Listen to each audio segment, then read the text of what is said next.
ከልማዴ ጋር አንድ ቀን ደስ ይበለኝ፣ ከክርስቶስ ጋር ሁልጊዜ ደስ ይበለኝ። መምረጥ ማን ነው? ማንን እንምረጠው? ከክርስቶስ ጋር ሁልጊዜ ደስ ይበለኝ። ይሄን ምርጫ ከልማድ ያወጣል ነው የምላችሁ። መምረጥ፣ ክርስቶስን መምረጥ፣ ማሰብ መቻል፣ ቁጭ ብሎ ማሰብ። ተሳድቤ ለ30 ደቂቃ ስሜቴ ይውጣልኝ ወይስ ራሴን ልግራና ክርስቶስ ደስ ይበለው? ይህንን ማሰብ ማለት ነው። አልታረቅም ብዬ ክብሬን ጠብቄ ሄጄ ደስ ይበለኝ ለጊዜው ወይስ ታርቄ የሰላም አምላክ ክርስቶስ ከኔ ጋር ይኖር? ይህ እኮ ነው፣ ምርጫ እኮ ነው። እኛ እኮ እንደ ህፃን እኮ ነው። ህፃን ልጅ አለ በጣም የሚያስቅ ህፃን ልጅ ያብጥበታል። እዚህ ላይ ነው ያበጠበት። እዚህ ላይ ላፍርጠው እምቢ በተኛ ነው የምፈልግ ይላል። አይኑን ሊያጠፋው እያለ ማለት ነው። ምክንያቱም የጊዜቱን ያችን መነቀሷን ነው የማይፈልጋት ነገ አይኑን እንደሚያጠፋ ያውቅ። እኛም የጊዜዋን ያችን ፍርጥ የምትለውን ደስታችን ብቻ እንፈልጋለን። መጨረሻ ላይ ብቸኝነት፣ ባይተዋርነት፣ ጸጸት፣ የልብ ግርፋት ነው የሚቀረን። ግን ነፃ የምንወጣው ግን አይምሯችን ሰላም የሚሰማው ተበድለን ይቅርታ ስንል ማሩኝ አላበጀሁም አላወቅኩም አዎ እዩብኝ ስንል ልቡናችን ሳይጸጸት ጸሎት ስንነቃ ንቅት ብለን እንነቃለን። ደስ እያልን እንደግማታለን። ያችን ቁጣ ነው ደስ ብሎ እናስቀድሳለን። ካልሆነ ህሊናችን በልቡና ጸጸት እየተገረፈ ምን ብለህ ነው? ምን ያደገድገከ እንደወልደ ንጉሥ አንተ የሰላም ልጆች ሆነን ምንድነው ሁልጊዜ በሐዘን የምንሰቃየው?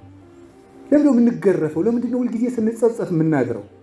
እኔ እውነቴን እኮ ነው የእግዚአብሔር ቤተሰቦች፣ እኔ ለመንግስተ ሰማያት ብቻ ብዬ አይደለም አሁን የማስተምረው፣ በምድር እያለን ራሱ ሐዘን የሌለው ህይወት እንድንኖር እፈልጋለሁ። ለምን ሰላም አይኖረንም እንዴ? ምን ሆነን የምንሰቃየው? እኛ እኮ ውሉደ ሰላም እኮ ነን። ክርስቶስ እኮ ሰላም ነው። የእሱ ልጆች ለምንድን ነው ሰላም አተን የምናደር? ለምን ሰላም አተን እንውላለን? ደስ ብሎን መዋል ሲገባል ሳይጎለን እንዴ ደሙን ቀርቶ ሰጥቶን ስጋውን ቆርሶን ምን ብለን ነው? ልብስ እያለን የምንራቆት ለምንድን ነው? ምግብ እያለን የምንከሳ ለምንድን ነው? ፈውስ ዓለም ኢየሱስ ክርስቶስ ተሰቅሎ ጤና የምናጣ ለምንድን ነው? አይምሯችን ሰላም ክርስቶስ አባታችን ሆኖ አይምሯችን ይበጠበል ለምንድን ነው? ሰላምን መፈለግ አለብን። ሰላምን የምናገኛት ደግሞ እኛው ልብ ውስጥ ነው። ይህን እናድርግ። የሚጸጽተንን ስራ አንስራ። አንድ ምክር ልምከራችሁ። መቼስ መምህር መምከር አይደለም። እኔን ደግሞ መጻሕፍት ይመክሩኛል፣ ሌሎች አባቶች ይመክሩኛል። ለነገሩ እኔንም አሁን እኮ እኔን ጨምሬ ነው የሚጨፈጭፈኝ። ቃል እግዚአብሔር ያዳላ አናቴን እያለ አብሬ ተመልክቼው በሌላ ቀን ሳስተምር አናቴን እያለኝ ነው የምናገረው። እና አንድ ነገር ልምከራችሁ። በየትኛውም ደቂቃ የሚጸጽታችሁን ስራ አድሰው። እውነት የምነግራችሁ እስኪ በሉ ምን የሚለን መስራት የለብንም። የሚጸጽተንን ስራ መስራት የለብንም። ማንን መምረጥ አለብን? ያንን የምናደርገው ለማን ብለን ነው? ለክርስቶስ ብለን ነው። እሺ፣ ሁለተኛ ነፃ የሚያወጣን አሁን እንግዲህ በቃ ስለዚህ ምንድን አልታችሁ ገና ነን። በእውነቱ ከራሳችን የክርስቶስ ፍቅር ነፃ ያወጣል። አንድ በሉ ይህን መውጣት አለብን። ከሌሎቹ ደግሞ ክርስቶስ ነፃ ያወጣናል። እስኪ በሉ ንገሩኝ። ከራሳችን በማን ነፃ መውጣት አለብን? ከሌሎቹ ደግሞ ማን ነፃ ያወጣናል? ክርስቶስ ነፃ ያወጣናል። ከፍርሃት ራሱ ነፃ ያወጣናል። እዩ እንግዲህ ጌታ ምን አላቸው? እዩ አስተውሉ። ሐዋርያትን በእንጀራ ደስ እንዳይላቸው አደረገ፣ በሹመት ደስ እንዳይላቸው አደረገ፣ በታምራት ደስ አይበላቸው አላቸው፣ በምን ደስ አይበላቸው አላቸው፣ በዘር ደስ እንዳይላቸው አላቸው፣ በሀገር ደስ እንዳይሰኙ አረገና በምንም ደስ እንዳይላቸው አረገና በኋላ አንድ ቀን በእኔ ብቻ ተደሰቱ አላቸው። እዩ እንግዲህ ኋላ ምን አላቸው? ደስታችሁን የሚወስድባችሁ የለም። እስኪ በሉ እኔ አሁን የዚህን ሰው ሁሉ ደስታ አሁን መቀማት አልችልም? በደንብ እችላለሁ። ይህ ሁሉ ሰው ዛሬ ደስታ ሳትቼ ማሳደር እችላለሁ። ልቀማችሁ? ደስታ መስጠት አልችልም፣ ግን እንደምላችሁ ብትሆኑ ታገኛላችሁ። ደስታ ማሳጣት እንችላለን። አይውላችሁ አሁን ለምሳሌ አንዱ ሰው ብድግ እያሆነ አንዱን አባጉጭ ሌባ መነኩሴ ትመስላለች ሰው መሳይ ሞላጫ ብለው ሲያጎራ ያድራል ማለት ነው። ደስታ አሳጣሁት ማለት ነው። አያችሁ በቀላሉ እኔ አንድ ሰውዬ ደስታውን አሳጣሁት። እሺ ሐዋርያትን ደግሞ ይዋቸው ጌታ ምንድን ነው ያላቸው? ደስታችሁን በሉ የሚወስድባችሁ እሺ እዩ እንግዲህ ሰይፍ ሳይወስድባቸው ሲቀር ላሳያችሁ። በደንብ አድርገው ገረፏቸው። ምን ብለው? ክርስቶስ የሚባል ስም ድጋሚ እንዳጠሩ ነግረናቸዋል። ዋ ብለው ገረፏቸው። ወወፁ እንዘ ይትፌስሑ። በጣም ይቀርባል።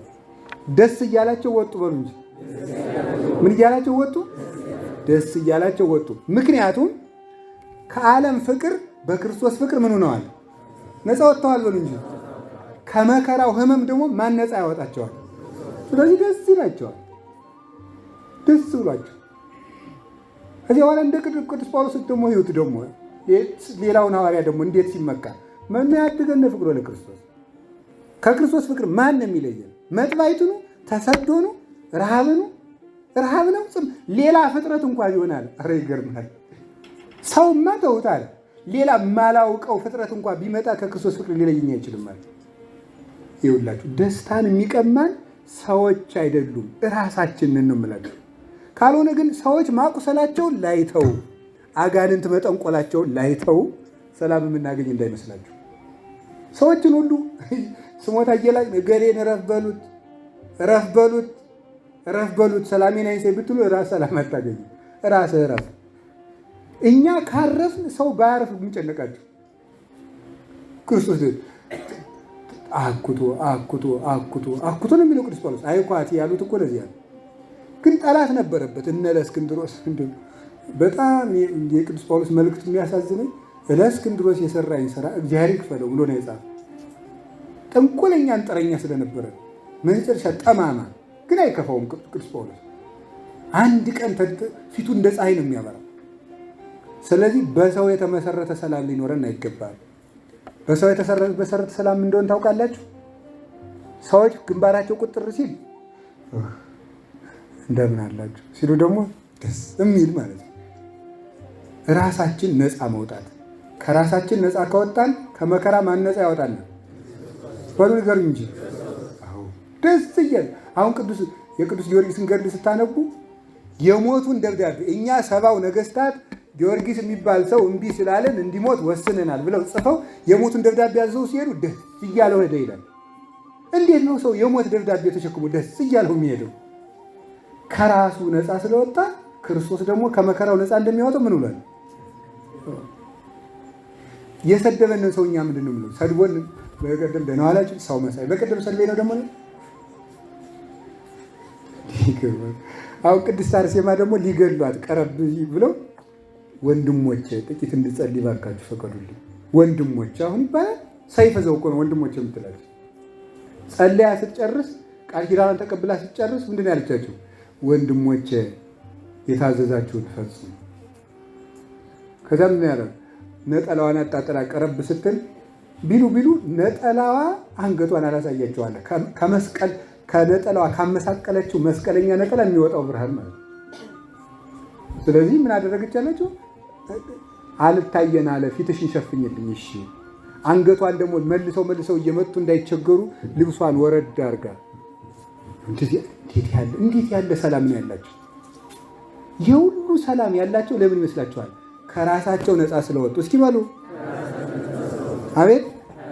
አሁን እኮ የሚገርመው እኮ ሰው እገሌ እንዲህ ብሎኛል አሉኛል አሉ እና ቢል ስሙ ቅዱስ አትናቴዎስ እንደው ያሉትን ነግሬያቸዋለሁ። አለ ኧረ እባክህ ሰው ሁሉ ጠልቶሃል፣ እባክህ ታረቀ ንጉሱ ጋር። እኔ ቀድሜ ያለሙን ጠልቼዋለሁ። ምንም አይጨነቅም። እንኳን ስለሚባል ስለሚደረግ ነገር እንኳን ጭንቅ የላቸውም አባቶቻችን። ይሄን እንድናገኝ የሚያደርገን ከራሳችን ነፃ ወጣት። እንዲሁ መድኃኔዓለም ከራሳችን ያውጣ። እንዲሁ ሌላውን ተውት። ከክፉ ሰው አድነኝ ሳይሆን እንዲሁ ከራሴ አድነኝ ይሻላል። የራሳችን ዕዳ የሆን ነው እኛው ነው። ከራሳችን ነፃ ከወጣን አውሬ ራሱ በእኛ ላይ ዕዳ አይሆን። ፍጥረታት ሁሉ በእኛ ላይ እንኳን ሌላ ሰይጣን እንኳን በእኛ ላይ አቅም የለውም። እዚህ በኋላ የሚያስፈራችሁ ምንም የለም። ጌታም እንዳላችሁ ታውቃላችሁ፣ ራሳችሁን ጠብቁ። ራሳችሁን ከጠበቃችሁ ሌላውን ሁሉ ምንድን ነው? ከእናንተ የራስ ፀጉራችሁ እንኳን ምን ያለ ነው ያላችሁ? የተቆጠረ ነው። የሰማይ አባታችሁ ሳያውቅ ወለክሙሰ ስዕርተ ርእስክሙኒ ሁሉ ቁኡቱ። የራስ ፀጉራችሁ የተቆጠረ ነው። የሰማይ አባታችሁ ሳታውቅ አንዲት ጠጉራችሁ እንኳን አትነቀልም። ለሌላው አትጨነቁ ነው። ግን ምንድን ያላቸው በጣም ይገርማል። ለሰይፉ ለሞቱ ምንድን እንዳላቸው ታውቃላችሁ? አትጨነቁ፣ ስጋችሁን የሚገሉትን አትፍሩ። እንግዲያ ምን እንፍራ ብለውታል? ራሳችሁን ጠብቁ። ራስን መጠበቅ ግን ከባድ ነው። ከራሳችን ነፃ ያውጣን። የክርስቶስ ፍቅር ነፃ ያውጣን።